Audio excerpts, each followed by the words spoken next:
안녕하세요, 여러분. 중년의 품격입니다. 오늘도 품격 넘치는 하루 보내고 계신가요? 혹시 이런 얘기 들어보셨나요? 건물주면 평생 걱정 없을 줄 알았는데 현실은 이자 폭탄에 파산 직전이다. 요즘은 건물주도 마음 편히 살기 힘든 시대입니다. 건물 하나 있으면 다 해결됐다 싶었지만 현실은 생각보다 훨씬 험난하죠. 오늘은 50대, 60대 건물주들이 어려운 현실에 직면하게 되는 이유와 어떻게 하면 건물주로서의 품격을 지킬 수 있는지를 이야기해 보겠습니다. 건물은 남아도 마음이 남아나지 않게 하는 법, 지금부터 시작합니다. 건물주들이 가장 먼저 느끼는 충격은 바로 경제적 환경 변화입니다. 과거에는 건물이 황금알을 낳는 거위라고 여겨졌습니다만 건물만 있으면 월세가 나온다라고 생각했죠. 이제는 공실률이 늘어나면서 그 거위가 휴가를 간 상태가 되었습니다. 특히 코로나19 이후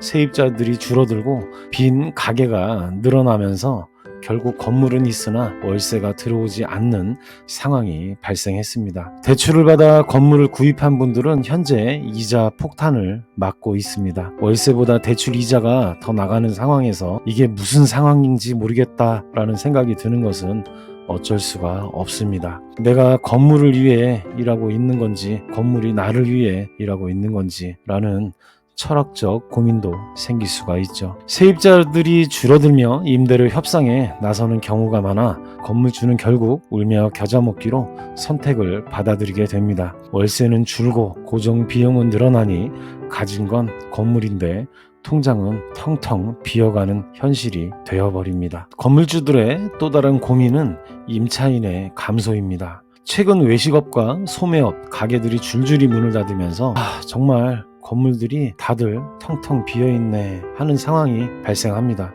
내 건물은 입지가 정말 최고인데 왜 세입자들이 안 들어올까라는 의문이 드는 것도 이제는 익숙해졌습니다. 빈 가게가 많아지면서 건물주는 여기서 장사 좀 해주세요 라는 절박한 마음을 숨길 수가 없습니다. 임대료가 줄어들면 건물주는 대출 상환에 대한 압박을 더 느끼게 됩니다. 월세가 들어오지 않는 상황에서는 건물이 아니라 스트레스를 소유하고 있는 듯한 기분이 들기 때문이겠죠. 경제적 압박은 건물주의 정신 건강에도 큰 영향을 미칩니다.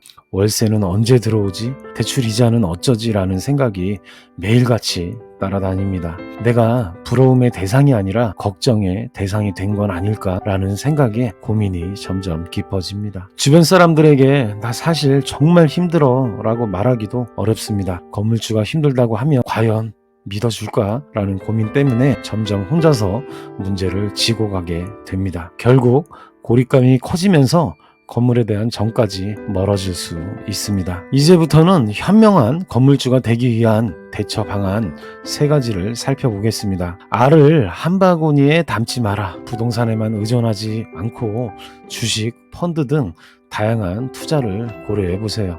한 바구니에 모든 달걀을 담지 말라는 조언을 꼭 기억하셔야겠습니다. 혼자 고민하지 마라. 세무사나 재무 전문가와 상담을 통해 현재 상황을 분석하고 대응책을 세우는 것이 좋습니다. 전문가의 조언은 비싼 만큼 그만한 가치가 있습니다. 임차인과의 소통을 통해 서로가 살 길을 찾아라입니다. 세입자와 소통하며 현실적인 방안을 찾아보세요. 임대료 조정이나 계약 조건을 유연하게 바꾸는 것도 도움이 될 수 있습니다. 함께 사는 길을 찾아야 건물도 다시 살아난다는 마음가짐이 필요합니다. 마지막으로 건물주로서 가져야 할 마음가짐을 나눠보겠습니다. 시장 상황의 변화에 맞춘 새로운 전략이 필요해 보입니다. 변화는 피할 수 없지만 대응은 내 선택이다라는 마음으로 접근해야 합니다. 큰 변화를 어려워한다면 빈 공간을 단기 임대나 팝업 스토어 등으로 활용하는 방법도 있습니다. 작은 성공이 쌓여야